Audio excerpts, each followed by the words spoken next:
Usted sabe que los docentes de Aragón son los peores tratados de toda España, no porque lo diga el Partido Popular, sino porque lo dicen las organizaciones sindicales en los estudios que hacen. Tienen la mayor tasa de interinidad, son los que menos cobran y son los que están en el grupo de los que más horas lectivas tienen.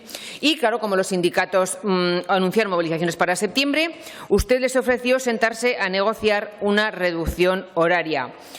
Un ofrecimiento como el que ya hizo el año pasado. Hay una gran diferencia entre el año pasado y este es que este año es un año electoral, con lo cual usted tenía que mostrarse un poquito más amable. Dijo que esa reducción estaría hecha en esta legislatura. Estamos en el último curso y, por supuesto, no está hecha. Desde que usted es consejero no ha dado ni una en cuanto al presupuesto de personal se refiere. Usted ha estado meses y meses sin pagarles complementos de jefatura de estudio, los complementos que reciben los equipos directivos de los centros públicos integrados, los trienios, los auxiliares de conversación tras meses de retraso. Parece que en enero ahora les van a pagar.